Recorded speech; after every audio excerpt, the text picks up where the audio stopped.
Olá, bom dia, boa tarde. Hoje é sexta-feira, de novo, Pro. Pois é, estamos encerrando mais uma semana.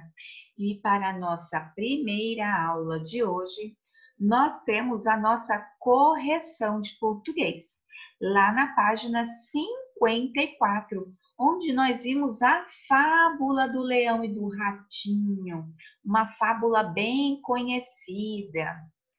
Então, quando vocês leram a fábula, como toda fábula, vocês perceberam que essa também tem uma moral. Então, vocês tinham que assinalar com um X a alternativa que melhor representasse a moral da história, o leão e o ratinho. Quem tudo quer, nada tem. Uma boa ação recebe outra em troca. Devagar se vai longe, ou mais vale um pássaro na mão do que dois voando? Então, quem colocou uma boa ação recebe outra, acertou.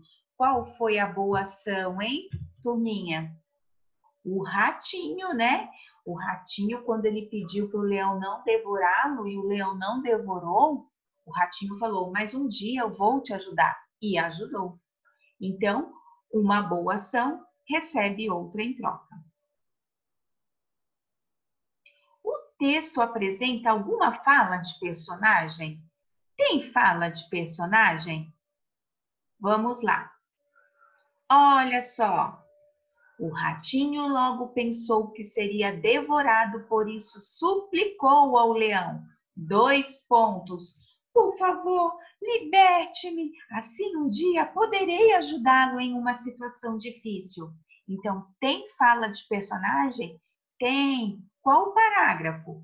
Parágrafo 1, parágrafo 2, parágrafo 3. No terceiro parágrafo. Então, quem colocou o terceiro parágrafo está de parabéns.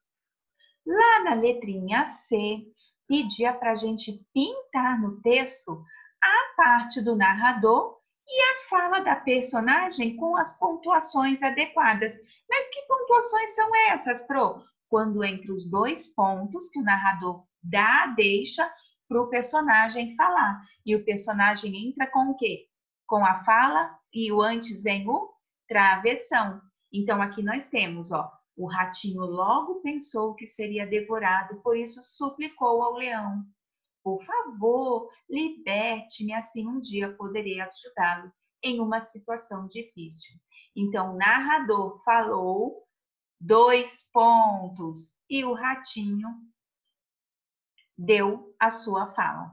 Então, era esta parte que vocês tinham que pintar no texto. Letrinha D. Como toda fábula, essa também passa um ensinamento que podemos utilizar em nossa vida, não é mesmo? Qual aprendizado podemos tirar dessa história?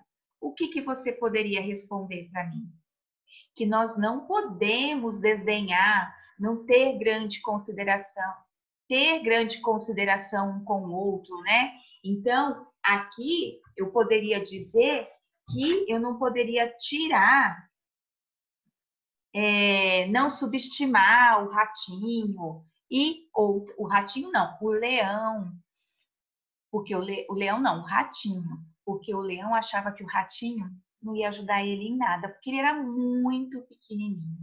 Então, a gente não pode desenhar, tá? Então, coloquem aí o que vocês acham. Aqui é ter grandes consideração um com o outro. A gente não deve rir das pessoas, né? Não é por causa do tamanho que ela não possa nos ajudar. Depois, no número 2, nós tínhamos que ler o trecho abaixo, pintar de azul a parte do narrador e de vermelho a parte do personagem. Bom, a Pro pintou de azul. Opa!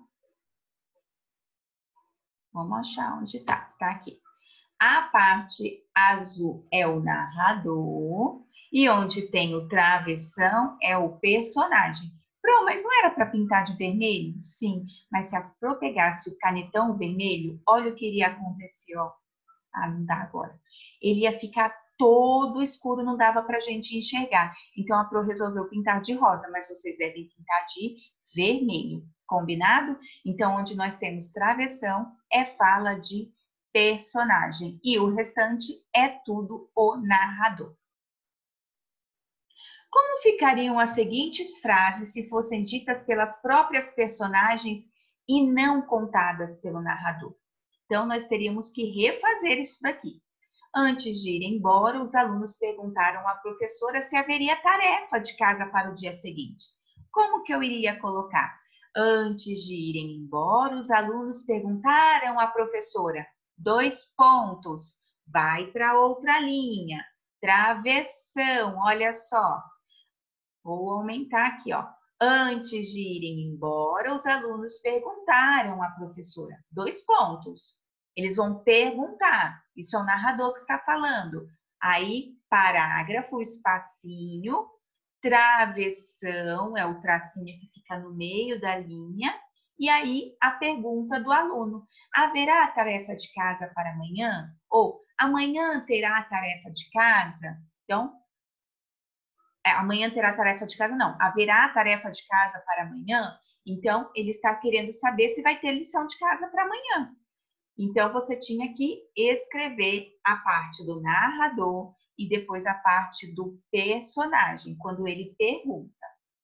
Já na letrinha B, quando Anita chegou em casa, sua mãe lhe disse que elas iriam fazer compras no supermercado. Como que ficaria isso? Quando Anita chegou em casa, sua mãe lhe disse, 2 pontos, vai para outra linha, parágrafo, travessão.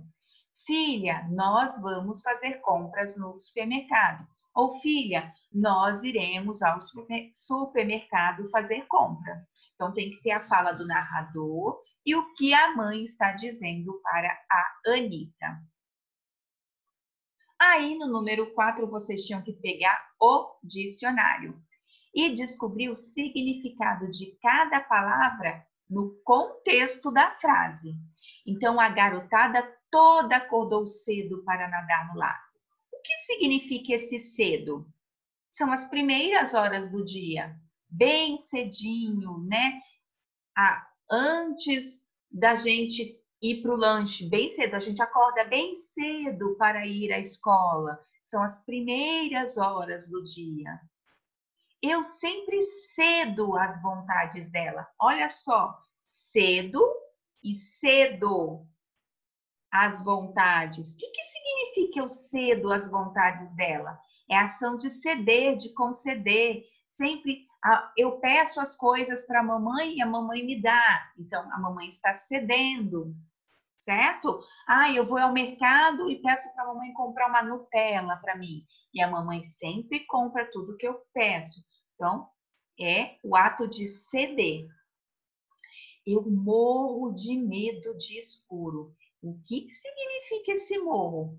A gente vai morrer de medo de escuro? Não, né? Quando a gente fala isso, é num sentido figurado.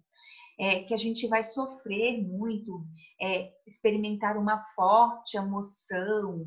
Então, não que a gente vai morrer por causa do escuro ou por causa de uma barata. Eu morro de medo de barata. Eu vou morrer por causa de uma barata.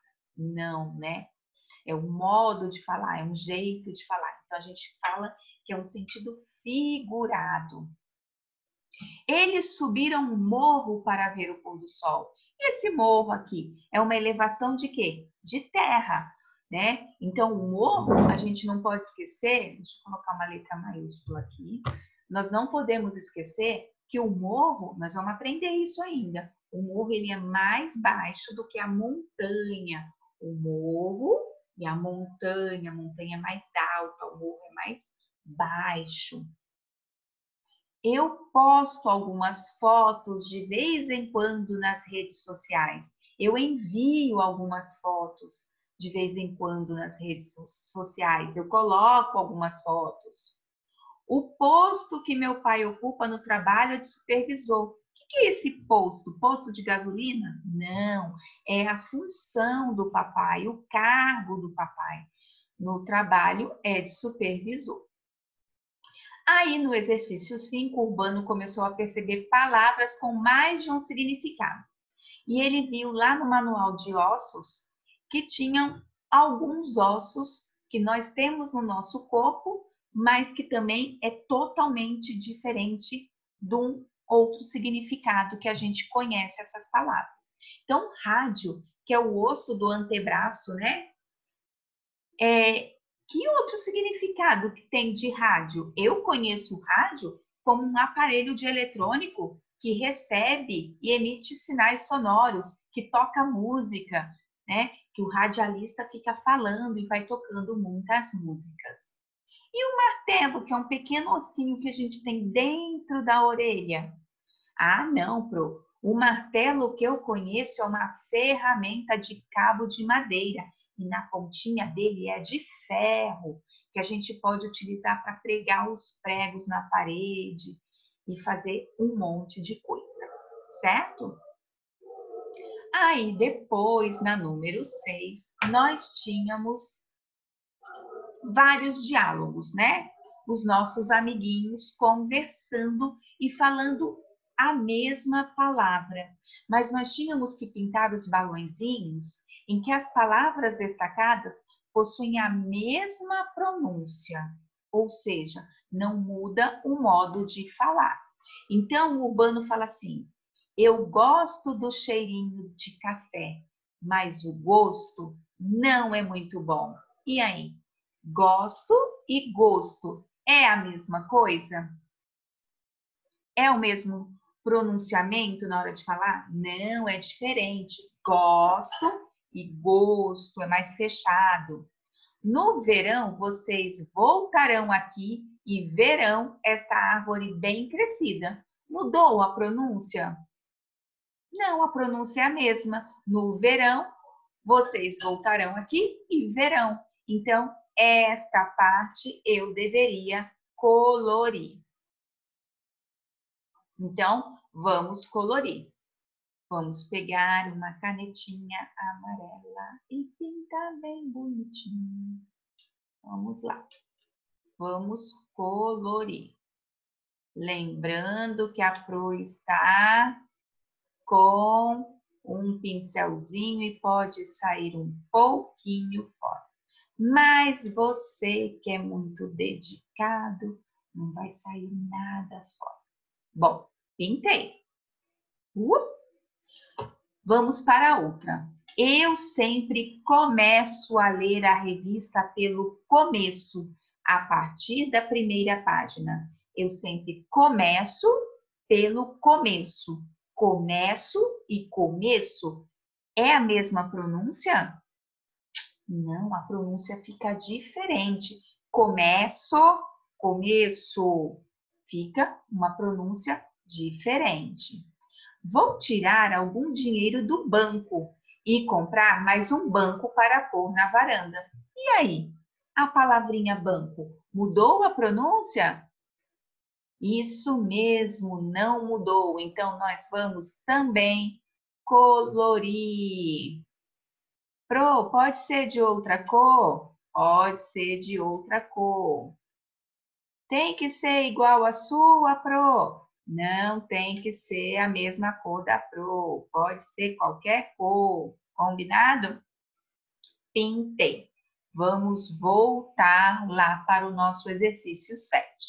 Nós tínhamos que ver a frase, né? E a frase não, a palavra, o seu significado e criar frases. Então, a Pro criou 4 frases. Vamos lá. Quadra é um poema de 4 versos. Então, a professora declamou uma quadra emocionante. O que é declamou? Ela leu uma quadra emocionante. E a quadra de quarteirão? A escola fica a uma quadra da minha casa. Uma quadra, fica perto da minha casa. Saia do verbo sair. Por favor, saia do quarto para que eu possa varrer. Olha a Pro falando com o filho dela. Por favor, saia logo deste quarto que eu quero varrer. E a saia, a peça de roupa? Sua saia nova é muito elegante. Então, eu espero que vocês tenham feito frases super legais e até mais, porque na nossa próxima aula você vai receber uma atividade. Presta atenção, que é uma fábula muito, muito legal, tá bom? Até mais!